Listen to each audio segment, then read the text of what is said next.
Hi, நான் Akash Vijay. Last எபிசோடில் கேமராவில் எந்த அளவுக்கு லைட் எக்ஸ்போஸ் ஆகுதோ அதை தான் ஒரு கேமரா ரெக்கார்ட் பண்ணும் அப்படின்னு சொல்லியிருந்தோம். ஸோ அது மூலயமா லைட் அப்படின்றது எவ்வளோ முக்கியமான ஒரு ஃபேக்டர் அப்படின்றத நம்ம புரிஞ்சுக்க முடிஞ்சிச்சு. இன்றைக்கி வீடியோவில் லைட்னா என்ன, லைட்டோட இம்பார்ட்டன்ஸ் என்ன, லைட்டோட கேரக்டரிஸ்டிக்ஸ்லாம் என்னென்ன அப்படின்றத தான் பார்க்க போகிறோம். கேரக்டரிஸ்டிக்ஸ் அப்படின்னு சொல்லும்போது மொத்தம் 4 கேரக்டரிஸ்டிக்ஸ் இருக்குது.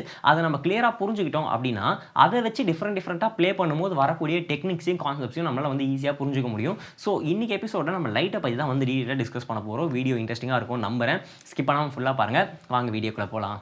ஃபர்ஸ்ட்டு லைட்னா என்ன அப்படின்ற ஒரு கொஷின் வரும். லைட் அப்படின்றது ஒரு எலக்ட்ரோ மேக்னெட்டிக் ரேடியேஷன். என்னடா சொல்கிற, பயங்கரமாக ஃபிசிக்ஸ்லாம் ஏதோ பேசுகிறேன்னு கேட்டிங்கன்னா அதெல்லாமே கிடையாது. எலக்ட்ரோ மேக்னெட்டிக் ரேடியேஷன் அப்படின்னு சொல்லும்போது நிறைய ரேஸ் இருக்குது. அதில் gamma rays, X rays, UV rays, infrared rays இப்படின்னு சொல்லி நிறைய விஷயம் இருக்குது. அதில் ஒரு விசிபிள் ஸ்பெக்ட்ரம் என்ன அப்படின்னு பார்த்தீங்கன்னா 400 nmலேருந்து 700 nm வரைக்கும் தான் ஹியூமன் ஐயால் வந்து பார்க்க முடியும்.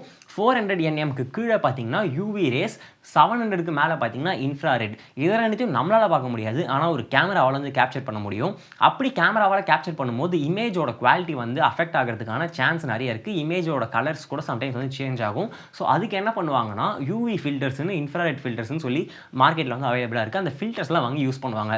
அதை பற்றிலாம் நம்ம டீட்டெயிலாக வந்து ஃபியூச்சர் வீடியோஸில் பேசலாம். இப்போதைக்கு நம்ம பேசிக்கான ஒரு அண்டர்ஸ்டாண்டிங் மட்டும் வச்சுப்போம்.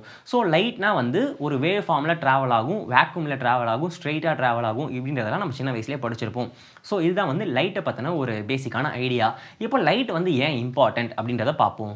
நம்ம ஒரு 30-40 வருஷத்துக்கு முன்னாடி போய் பார்த்தீங்கன்னா ஃபுல்லாகவே வந்து பிளாக் அண்ட் ஒயிட் ஃபோட்டோகிராஃப் தான். அப்போ பார்த்தீங்கன்னா ஒரு பிளாக் அண்ட் ஒயிட் ஃபோட்டோகிராஃப் எடுத்து பார்க்கும்போது மொத்தம் 2 கலர் தான், பிளாக்கு, ஒயிட்டு, அதுக்கப்புறம் நடுவில் இருக்கக்கூடிய ஷேட்ஸ். ஆனால் அதை பார்க்கும்போதே நமக்கு கிளியராக சப்ஜெக்ட் என்ன, பேக்ரவுண்ட் என்ன, ஃபோர்க்ரவுண்ட் என்ன, இருக்கக்கூடிய எலிமெண்ட்ஸ் என்னென்னு சொல்லிட்டு எல்லாமே செப்பரேட்டாக தனித்தனியாக தெரியும். ரீசன் என்ன, 2 கலர் தான் இருக்குது, ஆனால் எப்படி ஒவ்வொன்றும் தனித்தனியாக நம்மளால் அண்டர்ஸ்டாண்ட் பண்ணிக்க முடியுது அப்படின்னு பார்த்தீங்கன்னா அதில் இருக்கக்கூடிய லைட்டு தான். அந்த கான்ட்ராஸ்ட்டும் ஷேடோஸும் பார்த்தீங்கன்னா டெப்த்தையும் செப்பரேஷனையும் வந்து கிரியேட் பண்ணும். ஸோ அது மூலிமா நமக்கு ஒரு அண்டர்ஸ்டாண்டிங் வரும். இப்போ நார்மலாக நம்ம பார்க்குறது கூட பார்த்தீங்கன்னா ஒரு பொருள் வந்து எவ்வளோ டிஸ்டன்ஸில் இருக்குது, கிட்ட இருக்கா, தூரம் இருக்கா அப்படின்றது எல்லாமே நம்ம மைண்ட் எப்படி ரீட் பண்ணுதுன்னா அங்கே இருக்கக்கூடிய கான்ட்ராஸ்ட்டும் ஷேடோஸும் வச்சு தான் நமக்கு அந்த ஆப்ஜெக்ட் வந்து எவ்வளோ தூரமாக இருக்குது, எவ்வளோ கிட்ட இருக்குன்றது எல்லாமே நம்ம மைண்ட் வந்து ரீட் பண்ணுது. சரி, ஓகே, அப்போது இந்த அளவுக்கு வந்து லைட்டால் வந்து பண்ண முடியுமா அப்படின்னு கேட்டிங்கன்னா ஆமாம். லைட் இல்லாமல் நமக்கு வந்து வெறும் பிளாக்காக தான் தெரியுன்றது நம்ம எல்லாருக்குமே தெரிஞ்ச விஷயம் தான்.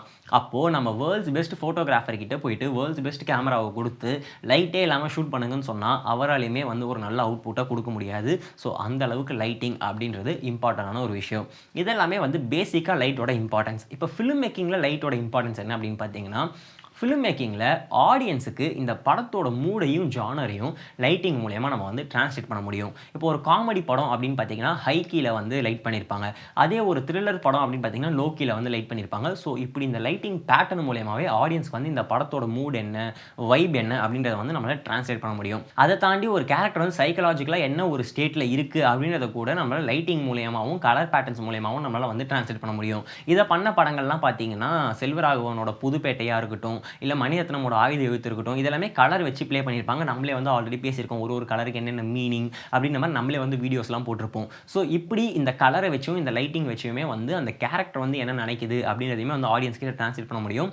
அதெல்லாம் தாண்டி ஒரு ஃப்ரேமில் ஆடியன்ஸ் வந்து எங்கே பார்க்கணும், ஃபோக்கல் பாயிண்ட் எங்கே இருக்கணும் அப்படின்றத கூட வந்து ஒரு சினிமோட்டோகிராஃபர் வந்து அவரோட லைட்டிங் மூலயமா வந்து ஆடியன்ஸ் கிட்ட இருந்து கிராப் பண்ண முடியும். இப்போ ஒரு ஃப்ரேமில் நிறைய எலிமெண்ட்ஸ் இருக்குது, ஆனால் ஆடியன்ஸ் வந்து இதை வந்து பர்டிகுலராக பார்க்கணும் அப்படின் போது அதுக்கு தனியாக லைட் பண்ணும்போது நம்மளோட கண்ணு ஆட்டோமேட்டிக்காக அங்கே போகும். ஸோ நம்மளோட அட்டென்ஷனை அவங்களால வந்து கிராப் பண்ண முடியும். ஸோ இவ்வளோ விஷயங்கள் வந்து லைட்டிங்கை வச்சே வந்து பண்ண முடியும் அப்படின்றத மைண்டில் வச்சுக்கோங்க. சரி, ஓகே, இப்போ நம்ம அடுத்த லெவலுக்கு வருவோம். Characteristics of light. லைட்டோட கேரக்டரிஸ்டிக்ஸ் அப்படின்னு சொல்லும்போது பேசிக்காக 4 விஷயங்கள் இருக்குது. Quality, quantity, colour, direction. இப்போ இந்த 4 பற்றி நம்ம பார்க்க போகிறோம். ஃபர்ஸ்ட்டு குவாலிட்டி அப்படின்றது நான் எப்படி ஒரு லைட்டை பார்த்து இது குட் குவாலிட்டியா பேட் குவாலிட்டியான்னு சொல்கிறது அப்படின்னு கேட்டிங்கன்னா இது குட் பேடுன்னு நம்மளால் சொல்ல முடியாது. ஆனால் ஹார்ட் லைட், சாஃப்ட் லைட் அப்படின்னு சொல்லலாம். இதை வந்து எப்படி சொல்கிறீங்க ஹார்ட் லைட், சாஃப்ட் லைட் அப்படின்னு கேட்டிங்கன்னா இதை வந்து கொஞ்சம் சயின்ஸ் வந்து இதுக்குள்ளே வரும். இன்வெர்ஸ் லா அப்படின்னு சொல்லி ஒரு விஷயம் இருக்குது, இன்வெர்ஸ் ஸ்கொயர் லா அப்படின்னு சொல்லி. நம்ம அதை கூட புரிஞ்சிக்க தேவையில்ல. இன்னும் பேசிக்காக புரிஞ்சுக்கணும் அப்படின்னா சோர்ஸ் ஆஃப் த லைட்டோட சோர்ஸ் வந்து பெருசாக இருக்கா சின்னதாக இருக்கா அப்படின்றத வச்சும் சப்ஜெக்ட் கிட்ட இருந்து அந்த லைட் வந்து எவ்வளோ டிஸ்டன்ஸில் இருக்குது அப்படின்றத வச்சு தான் இந்த ஹார்ட் லைட், சாஃப்ட் லைட்ன்றது வந்து முடிவாகுது. சரி, ஓகே, இப்போ ஹார்ட் லைட்னா என்னன்றதை பார்ப்போம்.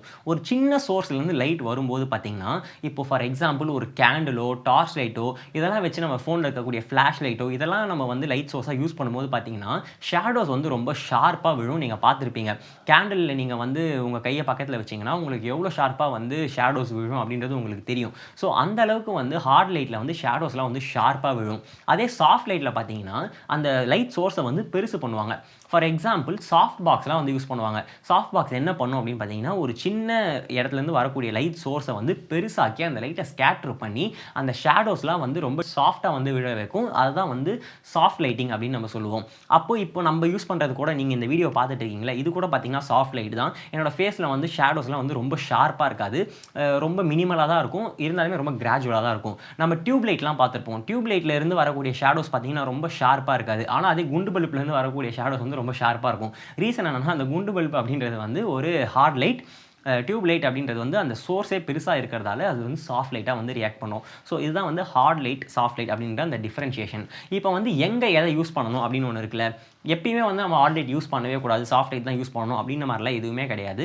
நீங்கள் வந்து உங்கள் படத்தில் ஸ்டோரி டெல்லிங்க்கு எது வந்து உங்களுக்கு யூஸ்ஃபுல்லாக இருக்கும் நீங்கள் ஃபீல் பண்ணுறீங்களோ அதை வந்து நீங்கள் எடுத்து யூஸ் பண்ணிக்கலாம். அதுக்கு அடுத்தது quantity of light. Quantity of லைட்னு சொல்லலாம், இல்லை இன்டென்சிட்டி ஆஃப் லைட்னு சொல்லலாம். எந்த அளவுக்கு லைட் வந்து சப்ஜெக்ட் மேலே படுது அப்படின்றது தான் விஷயம். இப்போ இதை வந்து எப்படி மெஷர் பண்ணுறது அப்படின்னு பார்த்தீங்கன்னா லக்ஸ் ஃபுட் கேண்டில் அப்படின்னு சொல்லி சில யூனிட்ஸ்லாம் இருக்குது. நம்ம எப்படி சென்டிமீட்டர் மீட்டர் அப்படின்னு சொல்லி மெஷர் பண்ணுறோம், அந்த மாதிரி இந்த லக்ஸ் ஃபுட் கேண்டில்ஸ் எப்படின்றதெல்லாம் லைட்டை மெஷர் பண்ணக்கூடிய சில யூனிட்ஸ். இதுக்கு வந்து லைட் மீட்டர்லாம் கூட இருக்குது. டிஓபிஸ் எல்லாருமே பார்த்தீங்கன்னா கையில் வந்து ஒரு லைட் மீட்டர் வச்சுருப்பாங்க. அதை வச்சு தான் வந்து ஃப்ரேமில் வந்து எல்லா இடத்துலையும் எவ்வளோ வந்து லைட் வந்து இருக்குது அப்படின்றது எல்லாமே வந்து ஜட்ஜ் பண்ணுவாங்க. அதை வச்சு தான் வந்து அவங்க ஷூட் பண்ணுவாங்க. ஸோ இதுதான் வந்து குவான்டிட்டி ஆஃப் லைட். குவான்டிட்டி அப்படின்னும் போது அதிகமான லைட் பட்டால் என்ன ஆகும், கம்மியான லைட் பட்டால் என்ன ஆகும் அப்படின்றத பேசிக்காக இதை பற்றி உங்களுக்கே வந்து ஒரு அண்டர்ஸ்டாண்டிங் இருக்கும்னு நினைக்கிறேன். இப்போ நம்ம அடுத்ததை பற்றி பேசுவோம். கலரை வச்சு எப்படிலாம் ப்ளே பண்ணலாம் அப்படின்றத நம்ம ஆல்ரெடி நிறைய தடவை பேசியிருக்கோம். ஒரு கலருக்கும் என்ன மீனிங், மணிரத்னம் அதை எப்படி யூஸ் பண்ணுறாரு, செல்வராகவன் அதை எப்படி யூஸ் பண்ணுறாரு அப்படின்னு நம்ம நிறைய பார்த்துருக்கோம். ஸோ கலரை வச்சு ஏகப்பட்ட விஷயம் பண்ணலாம். உங்களுக்கு ஆல்ரெடி தெரியுன்றதால நான் அடுத்தது மூவ் ஆயிடுறேன். டைரக்ஷன் அப்படின்னு வரும்போது லைட்டை வந்து எந்த இடத்துல ப்ளேஸ் பண்ணுறோம், எங்கேருந்து லைட் வருது, எங்கே போய் லைட் முடியுது இப்படின்றது தான். இதுக்கு நடுவில் நீங்கள் சப்ஜெக்டை எங்கே ப்ளேஸ் பண்ணுறீங்க, இதுதான் வந்து டேரக்ஷனாக ரொம்ப முக்கியமான ஒரு விஷயம். நீங்கள் வேறு டேரக்ஷனாக லைட் சோர்ஸை வைக்கும் போது சப்ஜெக்டோட ஃபேஸ் இருக்கக்கூடிய ஷேப்பே வந்து சேஞ்ச் ஆகும். இப்போ நீங்கள் எதிர்க்க என் ஃபேஸுக்கு நேராக ஒரு லைட் வச்சிங்கன்னா அது ரொம்ப ஃப்ளாட் லைட்டாக இருக்கும். என் ஃபேஸ் ஃபுல்லாக ஒரு ஃப்ளாட்டாக இருக்கும்.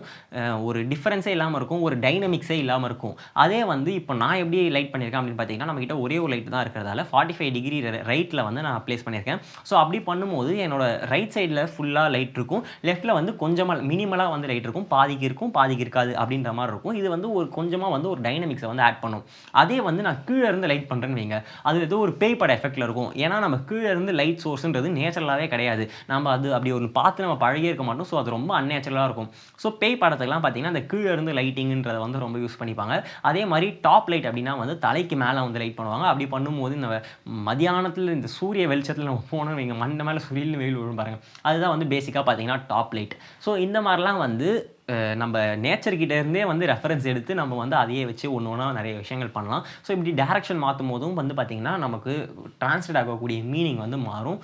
ஸோ பேசிக்காக இந்த 4 விஷயத்தையும், இந்த 4 கேரக்டரிஸ்டிக்கும் வச்சு தான் நம்ம ப்ளே பண்ணும்போது புதுசான டெக்னிக்ஸும் புதுசான கான்செப்ட்ஸும் வந்து பிறக்குது அப்படின்றத மைண்டில் வச்சுக்கோங்க. இந்த குவான்டிட்டியை சேஞ்ச் பண்ணி ஹார்ட் லைட் சாஃப்ட் லைட்டை சேஞ்ச் பண்ணும்போதும், இந்த டேரக்ஷனை மாற்றுறது, கலரை சேஞ்ச் பண்ணுறது, இதை எல்லாத்தையும் சேர்த்து போட்டு பண்ணும்போது, இந்த 4த்தையும் சேர்த்து வச்சு ஒரு விஷயம் பண்ணும்போது புதுசாக வரும். அதெல்லாமே நம்ம வந்து ஃப்யூச்சரில் டிஸ்கஸ் பண்ணலாம். ஸோ இதெல்லாம் தான் வந்து லைட்டை பற்றின பேசிக்கான ஒரு ஐடியா. உங்களுக்கு இந்த வீடியோ யூஸ்ஃபுல்லாக இருந்திருக்கும்னு நினைக்கிறேன். பிடிச்சிருந்தா மறக்காமல் லைக் பண்ணுங்கள். இதே மாதிரி வேறு என்னென்ன கண்டென்ட்லாம் போகணும்னு நினைக்கிறீங்களோ அது எல்லாமே கீழே கமெண்ட் செக்ஷனில் சொல்லுங்கள். டேக் ஓகே அப்படின்னு சேனலில் மறக்காமல் சப்ஸ்கிரைப் பண்ணி பக்கத்தில் இருக்க பெல் ஐக்கானையும் ப்ரெஸ் பண்ணிக்கோங்க.